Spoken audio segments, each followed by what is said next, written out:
Welcome to This Week in East Brunswick. This week, the East Brunswick Arts Commission presents Dance for Joy, performed by the Randy James Dance Works at the library. On Making a Difference, Diane D'Oliveira finds out about New Jersey's outdoor women. And at the Senior Center, photographer Jim Padilla offers some practical tips on how to take the best pictures.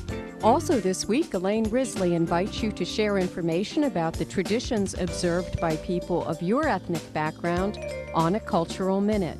But first, here's a look at programming highlights here on EBTV next week. The week's evening lineup includes a live cast of the Township Council meeting Monday night at 8 o'clock. Tuesday evening, we continue with local political programming with Spotlight on Middlesex County at 6 o'clock, the Mayor's Community Showcase at 6:30, and a rerun of Monday night's council meeting at 7.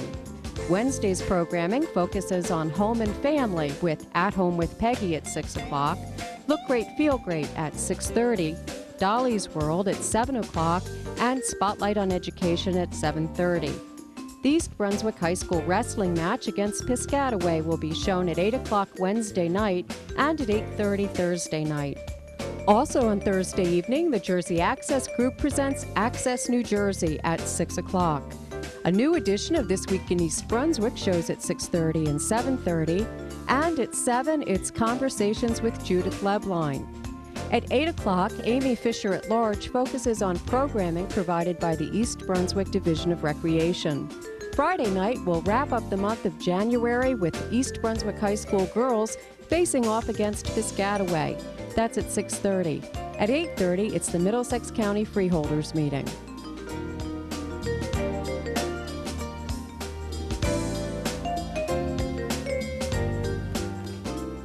Women interested in learning how to do outdoor activities traditionally taught to men can join a nonprofit organization for women to go hunting, fishing, and canoeing together. Hi, I'm Diane D'Oliveira, and this is Kathy Blumig, president of the Outdoor Women's League, known as OWL. Hi, Kathy. Welcome to the show. Thanks. The club is a spin-off of a workshop sponsored by the state called BOW, Becoming an Outdoors Women. Yeah, it's actually a national program that the division started doing, I guess, back in 1985. It's a program that was designed to introduce women to various outdoor activities. There was Dr. Christine Thomas out in Wisconsin was wondering why there weren't as many women involved in these activities, and she determined that one of the big obstacles was education, just not having exposure to knowledge that would allow you to do these activities. So she designed these workshops, and now they're all across the United States. They're usually sponsored by wildlife departments. And New Jersey, as I said, has been doing it since 1985. And they feature these weekends where you can go and you can select from a list of activities, 4 different activities, and then you will go and learn about that activity for about 3.5 hours. So in a particular workshop, you could say learn about orienteering, trap shooting, fly fishing, and camping. And they're fabulous weekends. I mean, the women go to these things and they are just so pumped, and they come back and they're just flying, and I want to do this more. And that's where we come in. We help the division by offering additional follow-up learning opportunities. So that they can actually enfold these activities or have them become more part of their lives instead of it just being a weekend in and of itself. How many OWL members do you have? Right now we have about 160 members, actually in New Jersey, New York, and some people from Pennsylvania as well. 160, and it's not just women, you do have some men. Yes, we have some men, some very secure males who don't mind being with other women who are interested in learning about the outdoors as well, yes. And what is the age range of the members? They run anywhere from 18 all the way up to over 70. I think probably our oldest member is 75. There could be even older than that, but it's nice to have that range of ages in the organization. Some of the benefits of being an OWL member, you mentioned that you get to learn about nature, you go on butterfly walks, go hunting, you can fish. What other are some of the other benefits? Well, the organization offers bi-monthly meetings. In fact, we just had one on Monday that featured different aspects about wildlife. We've had people talk about wild turkeys, or marine animals, talking about artificial reefs off the Jersey coast. So you can go to meetings. Then we usually have about 2 outings every month that can feature, well, January, for example. This Saturday, we're going to be going ice fishing.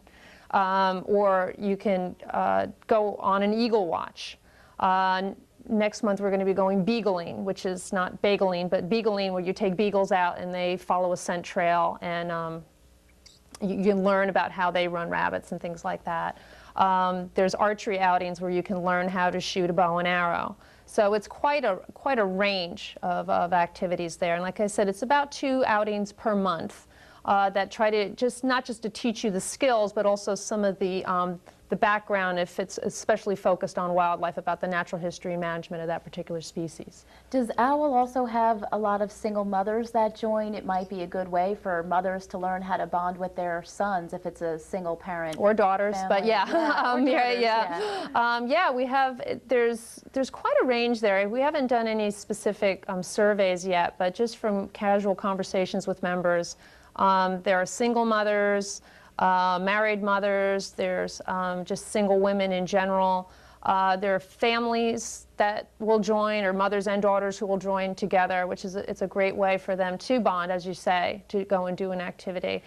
Now, you mentioned that you meet twice a month. Where do the meetings take place? I'm sorry, every other month, so bi-monthly. They're at the Holly House in East Brunswick, just off of Riders Lane, or New Brunswick, I guess that is. We're right on the line there for the 2 townships. What are the requirements to become an OWL member? Well, you need to be at least 18 years of age. Membership does run per calendar year. It's $25 per calendar year. You need to have a sense of humor and just an openness to want to try new things. You get the most out of the organization if you don't have barriers for yourself. And that's one of the things that we help to do, to get people feel more comfortable and encourage them to try new things. Kathy, for people who are interested in joining the Outdoor Women's League, what should they do? Is there a number or website they can go to? Yeah, if you have internet access, you can go to www.njowl.org, and you can go to our webpage and you can see images from past outings, past meetings that we've had, a calendar of events, and also get a membership application, which you can print out and then fill out and then send it in. Or you could call the Pequest Fish Hatchery, up in Oxford, and that number is 908-637-4125. And if you called them and you said, I'd like to get some information about the Outdoor Women's League, they'll be able to help you out. Kathy, thank you. We appreciate it. For Making a Difference, I'm Diane de Oliveira. This month, Dolly Vasta visits the Discovery House in East Brunswick on Dolly's World. If you've not been there yet, the show's a great introduction. Here's an excerpt.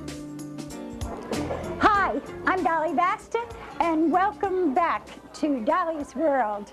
I'm at Discovery House Museum in East Brunswick, New Jersey, and I'm with 2 youngsters here in their Play television station. You're also going to be meeting Rose Holton, who is the director of the museum. So why don't we go talk to her now, and I'll turn this over to the new age.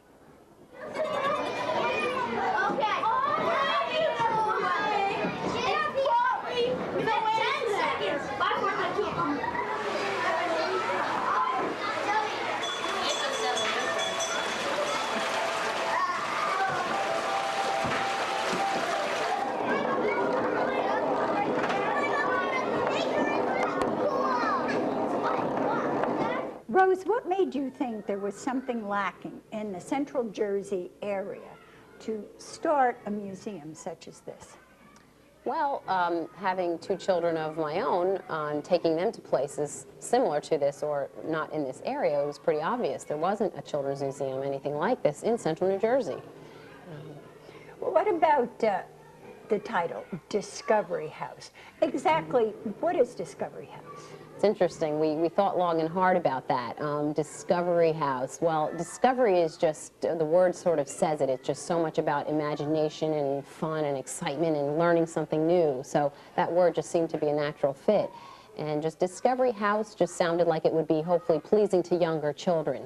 We didn't want it to sound too museum-y so that younger children may not think it, be fun for them. So Discovery House was the name, and that's what it is all about. It's about a place for children to come and explore and use their imagination and pretend and kind of just get excited about learning and about science especially. But what's so different from this museum than other museums that really cater to young people? Now, your audiences, I was about to say, but the young people that come here are what ages? Well, generally our age range is anywhere from toddlers on up to 10 or 11 years old with their families.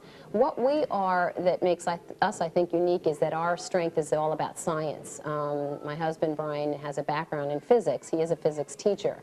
And we thought that it would be a neat thing to bring science to younger children. I mean, there's a wonderful Liberty Science Center we have here in New Jersey, which is great, but I think the audience is for older people. Young children who are preschool age and young elementary age children love to touch things and get their hands on things. And that's what the premise was behind Discovery House, to make things that have science base to them, but that are made for younger children to love and have fun with. Now, you have so many parts to this museum that the kids can get into. Now, I know we were fooling around with it, the crew and myself, before. Well, that's great. I kept saying, don't break anything, please. But tell us a little about some of the things you have. You have a raceway, you have ramps, you have a little theater, the sand castle. You have so many little pieces of it, of signs. Well, what it was the thing that guided us on picking the exhibits, first of all, was to try to have a lot of them that had to do with science. So we have something called Newton's Raceway, which is what you mentioned with the ramps, and there's balls that you roll on these hills and they go up and down, and kids get bells to ring, and they're just having so much fun. But there's really studies in there that show demonstrations of kinetic energy and vortexes spinning round, and so that element is there for the parents who may want to elaborate that with their children, and they get a little bit out of it, the science behind it. Kids are just having fun with it, and that's what kids do when they're young. They've got to touch things and be able to get their hands on it. And some of our other exhibits have to do with that, like Magnet Mania. It has to do with magnet principles and things you can play with and swirl magnets around and touch things to, different kinds of metals. So they're having fun, but again, there's some science behind that whole exhibit area. Some of them are just plain old fun, like our castle area. We have a castle with a dress-up place, and the children can pretend and use their imagination, and they're wonderful. You give them a little scarf, and they become, a princess, and they don't need much. Children are great. You just give them a little something, and they go with it, and they love that. Oh! We need to go!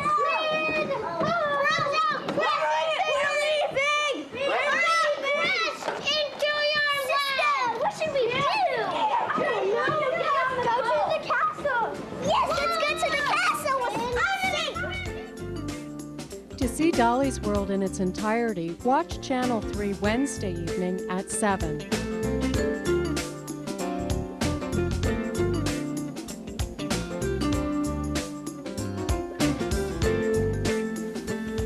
Last week at the Senior Center, some amateur photographers heard tips from a pro, longtime East Brunswick resident and professional photographer Jim Padilla. Mr. Padilla began with a bit of background information. I studied art at the art school in Newark, Arts High School. And there were a few people in my class that reached great heights. One was Sarah Vaughan. I'm sure you've all heard of her.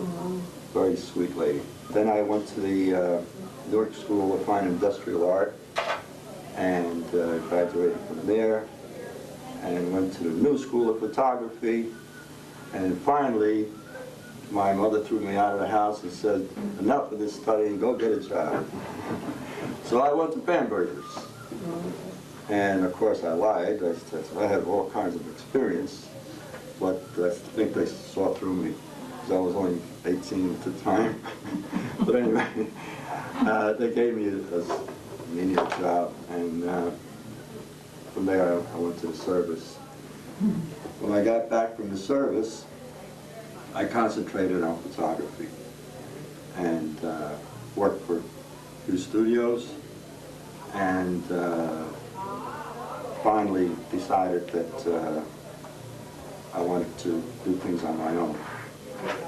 And at that time, it was a few years back, most of the work was in black and white. 99% of it was black and white. And that's what I concentrated on. I had, God, I must have been in 80 shows throughout the state and received a lot of awards and some money and continued that for a long time. Composition is your photography. You can take pictures of people, fine, they're great. I have slews of pictures of people. But this is not people, as you can see.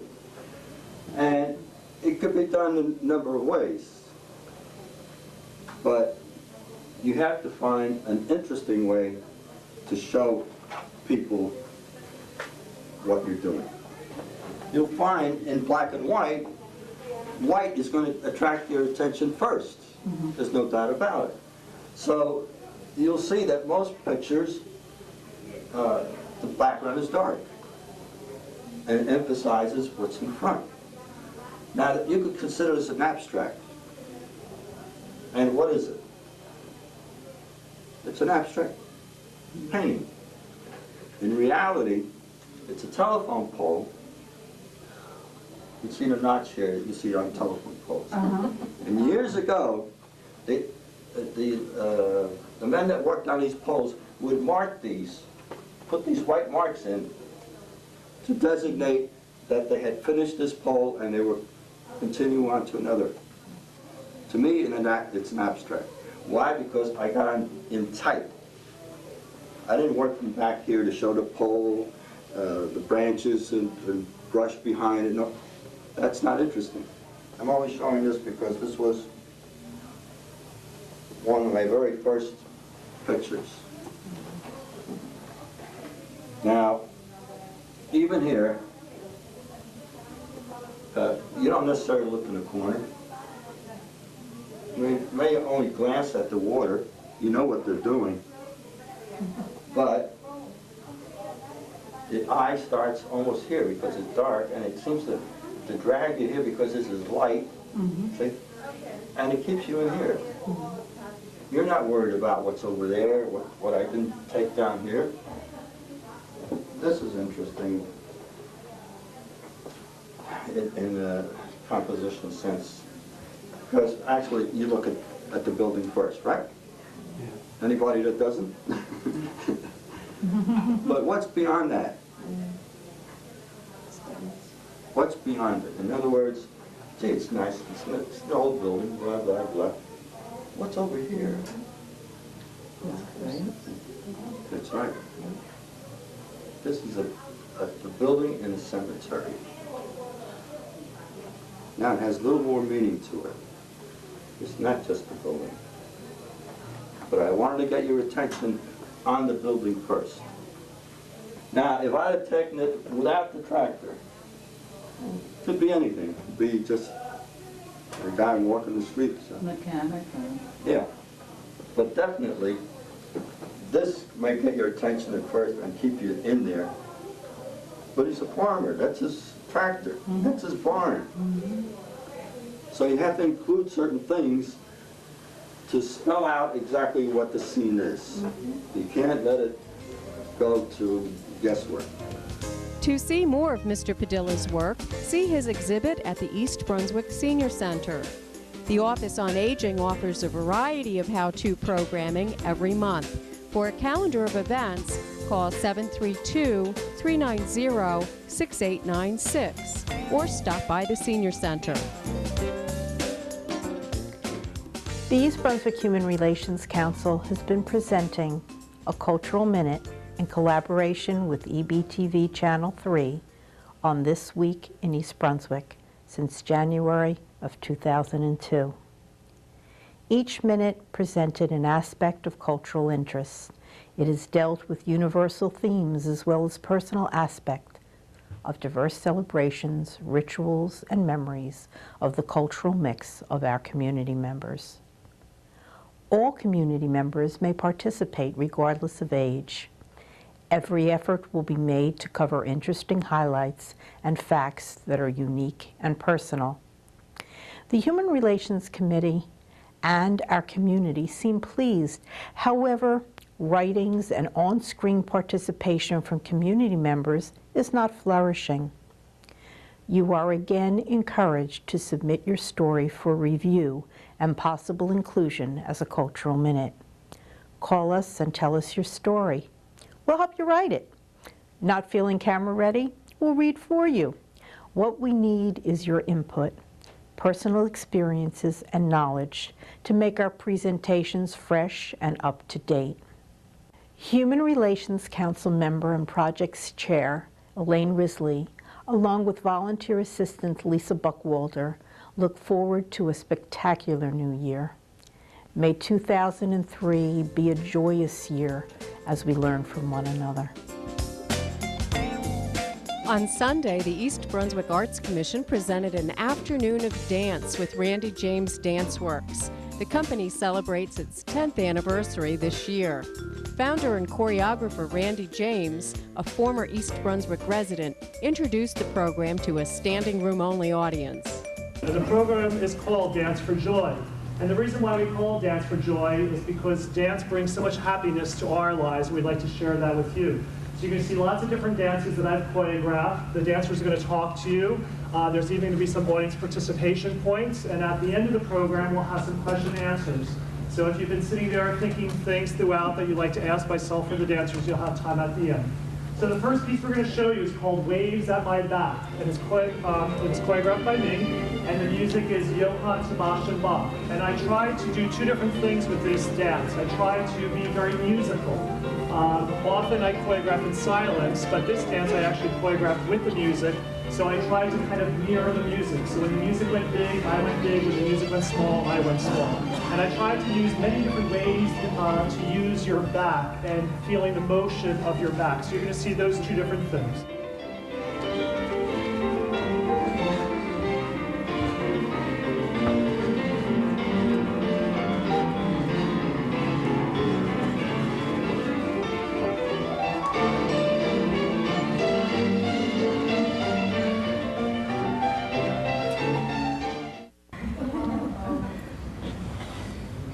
My name is Greta, and this part of the program is called Intro Improvisation. Hello. My name is Matt. And I'm Kyle. Hi, Kyle. Improvisation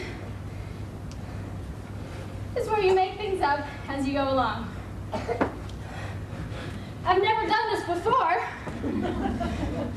I might never do it again.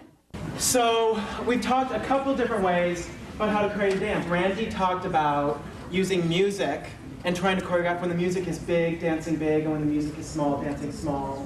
And also, the first piece was about different ways that you can move your back. So that's one way to choreograph, is thinking about an idea of how you want to move or how the music makes you move.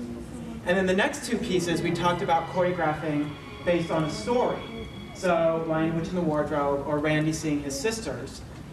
And now we're talking about a different way, and that's creating a dance from gestures. And I guess there's lots of different ways you can define what a gesture is. But for us, a gesture is a movement that has a specific meaning. So things you saw in the first piece, like, dancing like that, the movements might not mean something, whereas if I was to do a movement like this, you would know I was thinking about what time is it, or I was late. It's a movement that has a specific meaning to it. So that's one way to create dances, and we're going to have our volunteers help us create a dance. So if they want to come back forward.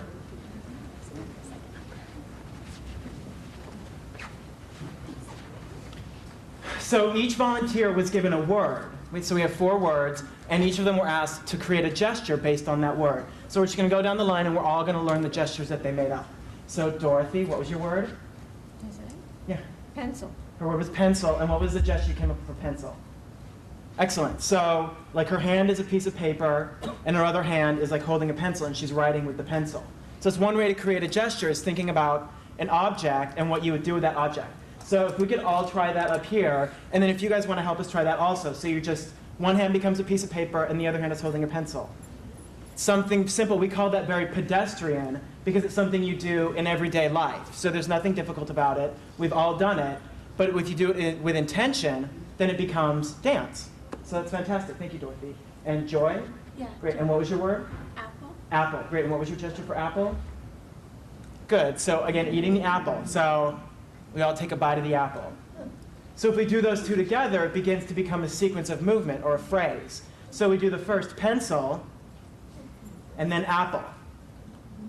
Great. And hi, this is Frank. Does everyone know Frank? What was your word? Bell. Good. And what was your gesture for bell? Nice. So if we all can just rock a little bit. So you're like the clanger in the bell. Right? So it's a different type of gesture than the ones before. The ones before, you were using the object. You were writing with the pencil or biting the apple. But this one, we sort of become the bell. Instead of like ringing a bell, we are the bell now. So if we can try those all in sequence, we'll do pencil, apple, and then bell. So let's try that all together. We'll go pencil, apple, and bell. Excellent. Very good. And then what was your name? Allison. Allison. Great. And what was your word? Book. Book. And what was your gesture for book? Good. So like opening a book, reading a book. So it's as easy as that. So we're going to try them all down the line. Once more, it goes pencil, apple, bell, book. So let's try them all together. So we'll do pencil, apple, bell, book. Let's repeat it. Pencil, apple, bell, book. One more time. Pencil, apple, bell, book. Fantastic. So that's one way to begin to create a dance. Thank you, guys. If you want to take a seat again, those were excellent. Thank you very much.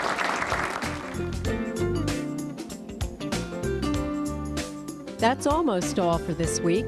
With this show, EBTV has produced 1,000 editions of This Week in East Brunswick.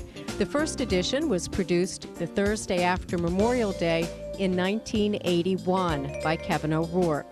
Kevin was station manager for what was at that time known as Channel 8. It was his idea to produce a weekly news and information program for the township and to use a magazine format rather than depending on news anchors. That format has served us well for more than 20 years. A current EBTV producer, Peter Cantamessa, helped produce that first show and has helped produce nearly every one since then. EBTV producer Dave Ambrosi missed just the first year of production, joining the crew in the summer of '82. From all of us here at EBTV, we thank you for your constant support. And, as always, thanks for watching.